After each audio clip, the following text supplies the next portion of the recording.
Alô, bom dia, você está no canal Professor Belém nessa quarta-feira, dia 30 de agosto de 2023. Sejam todos bem-vindos. Quarta-feira pra lá de quente, meus queridos amigos. Um golpe militar no Gabão, um dos países mais prósperos da África subsaariana. Uma chuva de drones numa cidade russa a 700 quilômetros da Ucrânia. E também uma fita comprometedora que pode, eventualmente, levar à renúncia de Joe Biden, ou até mesmo, quem sabe, ao impeachment, se tudo de fato se confirmar. Bem, antes, um recado. Um amigo escreveu-me lá de Sombrio, Eduardo de Sombrio, dizendo o seguinte: professor, eu era inscrito no seu canal e de repente parei de receber as notificações dos seus vídeos. Aí fui verificar e percebi que não era mais inscrito no canal e eu não tinha feito nada. Então, recado do Eduardo de Sombrio: verifique se você ainda é inscrito no canal e, se não for mais, inscreva-se novamente e acione o sininho para receber as notificações dos nossos vídeos, que é o que fez o Eduardo de Sombrio. Um grande abraço, Eduardo, abraço a Sombrio. Muito bem. Como disse, quarta-feira quente. Vamos começar aqui pelo calor que vem lá da África. Mais um país africano com um golpe de Estado militar, o Gabão. Antes de entrar na notícia, vamos ver quem é o Gabão. Diz o Wikipédia que o Gabão, oficialmente chamado de República Gabonesa, é um país que se situa na África, limitado ao norte pelo território do Rio Muni, a Guiné Equatorial, e pelos Camarões, a leste e a sul pelo Congo e a oeste pelo Oceano Atlântico e pelo Golfo da Guiné, por onde é vizinho próximo de São Tomé e Príncipe e da ilha Pagalo, a Guiné Equatorial. Tido como uma ex-colônia francesa, o Gabão tornou-se independente em 1960. Sua capital e maior cidade é Libreville, antiga colônia francesa. Desde sua independência da França em 17 de agosto de 1960, o Gabão foi governado por apenas 3 presidentes. No início de 1990, o Gabão introduziu uma constituição nova e democrática que permitia um processo eleitoral transparente. O Gabão foi também membro não permanente do Conselho de Segurança da ONU no período de 2010 a 2011. Sua pequena densidade populacional, juntamente com abundantes recursos naturais, preste atenção, e investimentos privados e estrangeiros, tem ajudado a fazer o Gabão um dos países mais prósperos da região e com um dos maiores IDH da África subsaariana. Então, 2 detalhes aqui que chamam a atenção: ex-colônia francesa e um país muito, muito rico em recursos naturais, como de resto é toda a África, ainda que os povos não o sejam, não é mesmo? Pois é.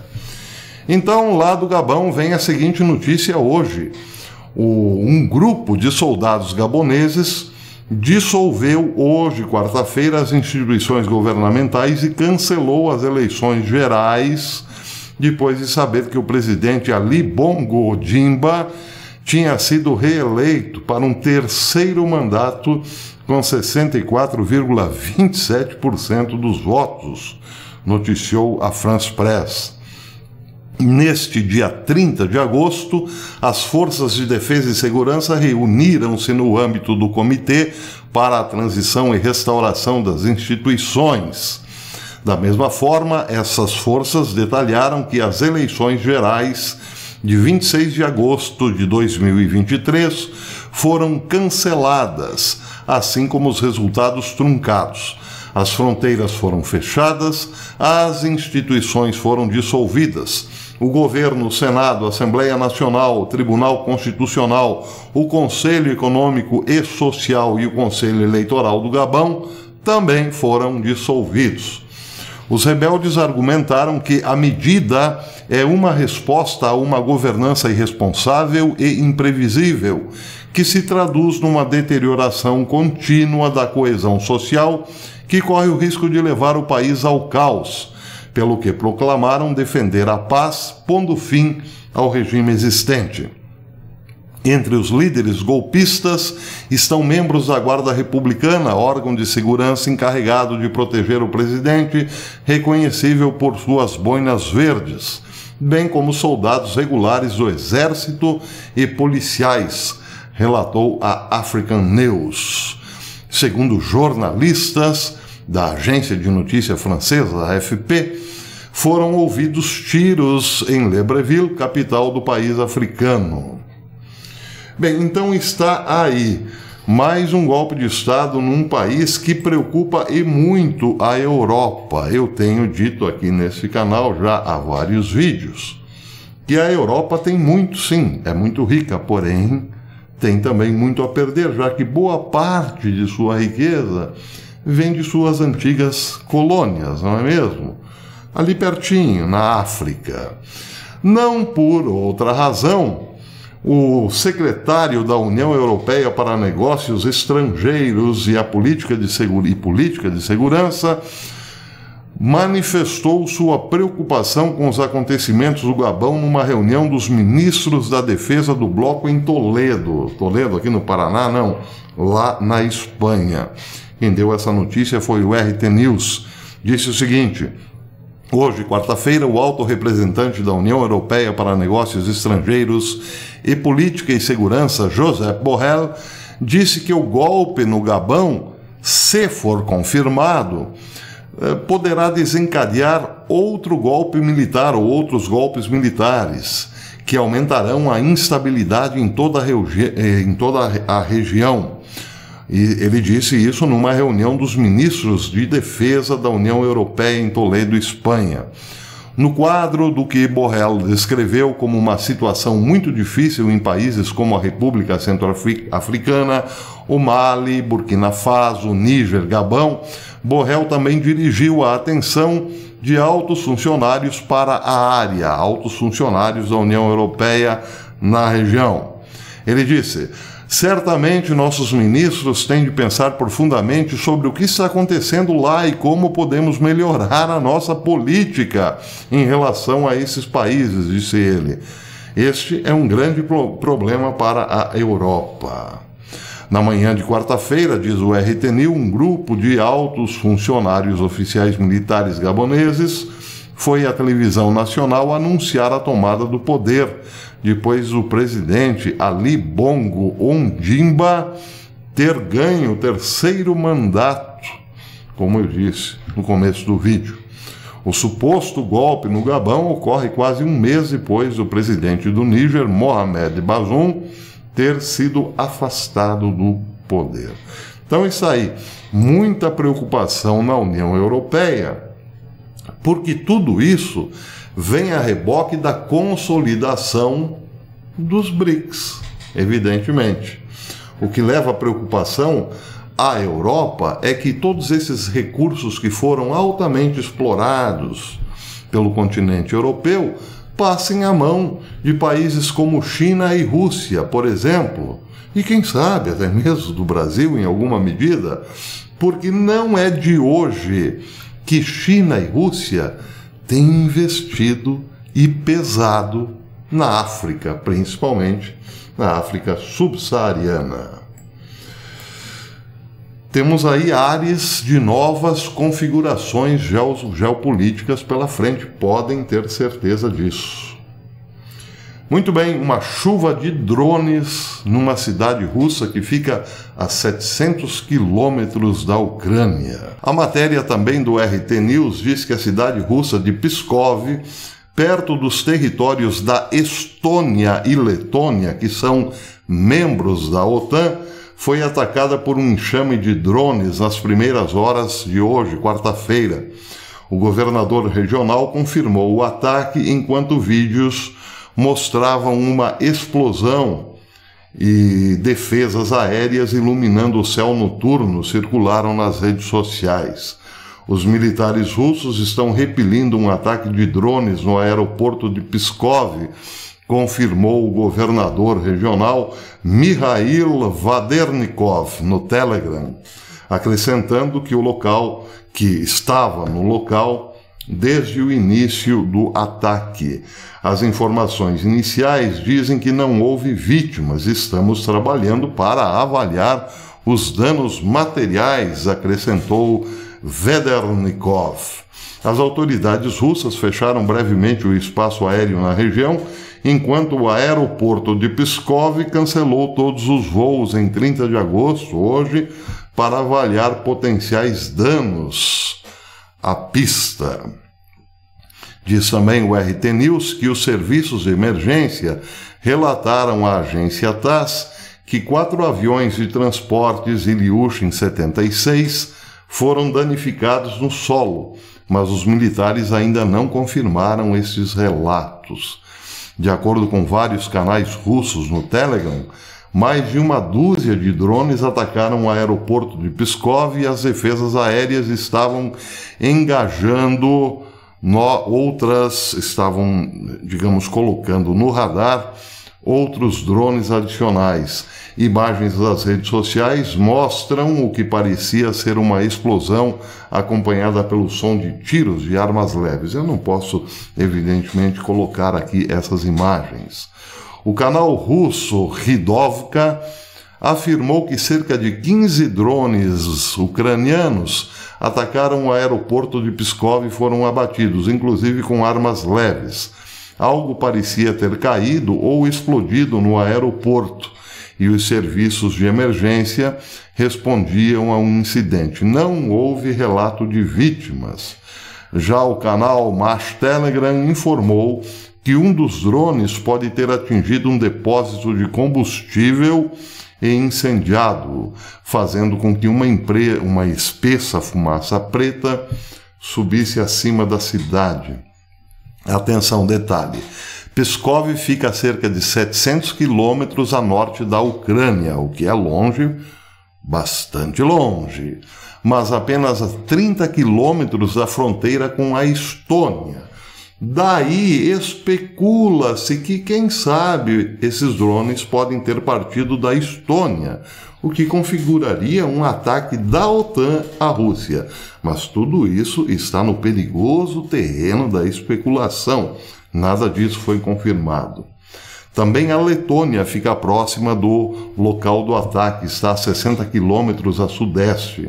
Estônia e Letônia fazem parte da OTAN.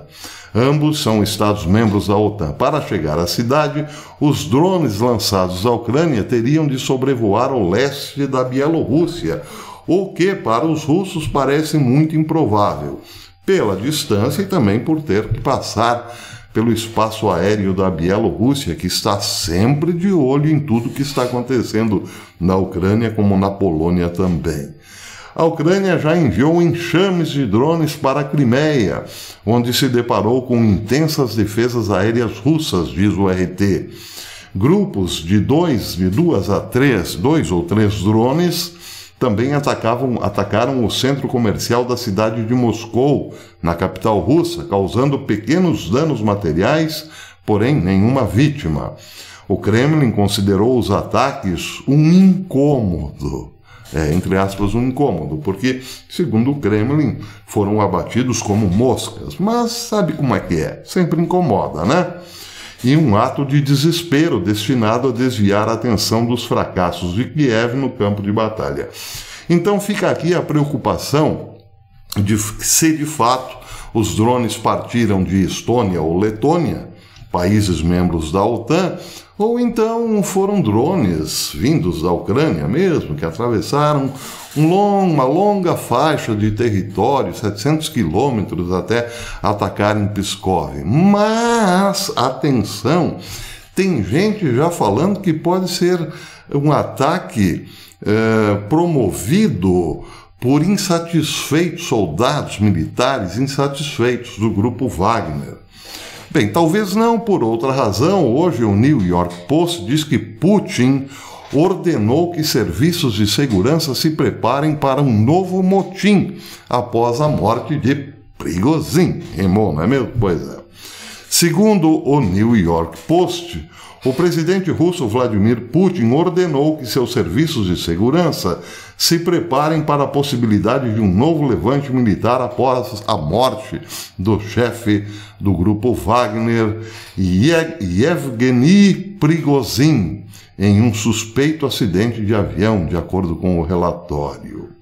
As obscuras agências governamentais da Rússia, diz o New York Post, leais a Putin, estão trabalhando num plano para impedir futuros motins semelhantes à insurreição de curta duração liderada por Prigozhin em junho, de acordo com as duas fontes próximas ao Kremlin e um funcionário do governo falando anonimamente ao Moscow Times. Então parece, é o que tudo indica, há muita preocupação lá no Kremlin por uma eventual vingancinha do grupo Wagner.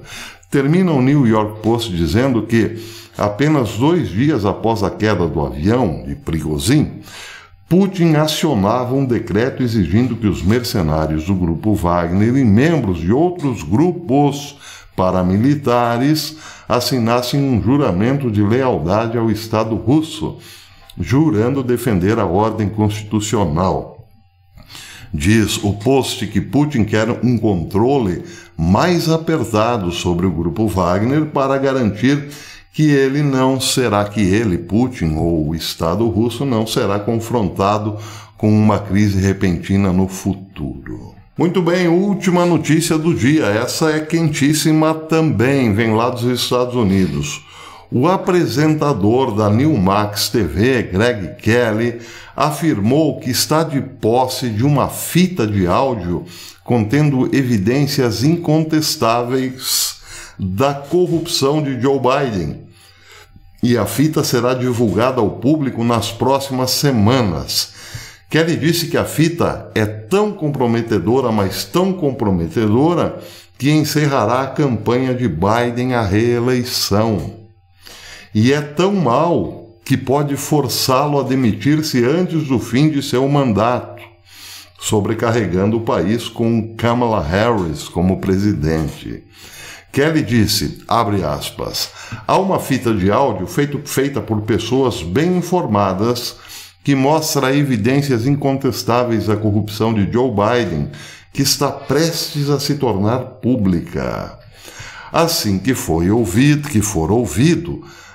a fita for ouvida, Biden terá apenas 2 opções, segundo Kelly.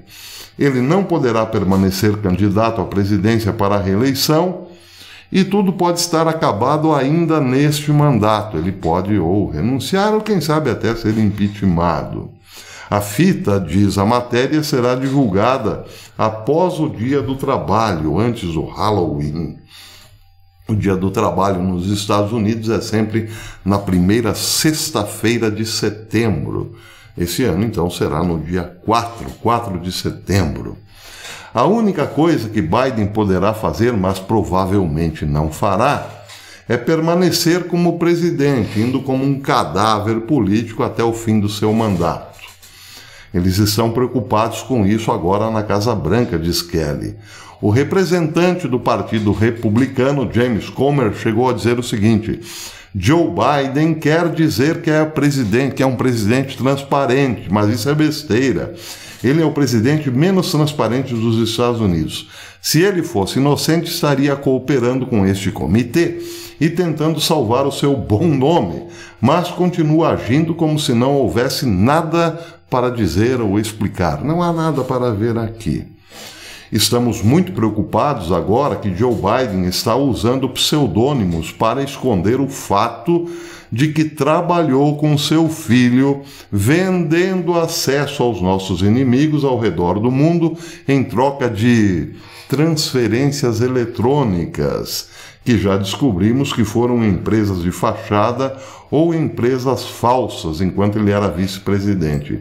Esse comitê, uma espécie de CPI, investiga esses negócios muito estranhos da família Biden com a Burisma lá na Ucrânia e descobriu que Biden, o velho, tinha vários pseudônimos. E aí, então, eles estão indo atrás, essa CPI está indo atrás das contas referentes aos pseudônimos que pertenceriam, em tese, ao velho Joe Biden. Disse também ele que vamos pensar sobre isso. O vice-presidente da época, Joe Biden, usava nomes falsos em e-mails e também trabalhava com sua família para criar empresas de fachada para receber transferências. Estamos no ponto em que provavelmente iremos ao tribunal para tentar obter mais alguns registros bancários. Mas esta é uma investigação de Joe Biden e não acho que os democratas, você sabe, eles sempre defenderam Joe Biden há quase um ano, poderão defender os pseudônimos de Joe Biden, disse James Comer.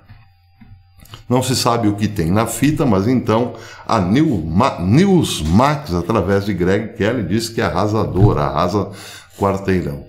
Bem, se de fato for, alguma coisa certamente acontecerá. Ou Biden continuará como um cadáver político e não se candidatará à reeleição, porque não terá como. E aí a família Clinton parece, ao que tudo indica, pode ficar de fora do próximo governo. Se renunciar, entrará uma incógnita chamada Kamala Harris, que parece, ao que tudo indica, não tem nada a ver com a família Clinton. Bem, explico.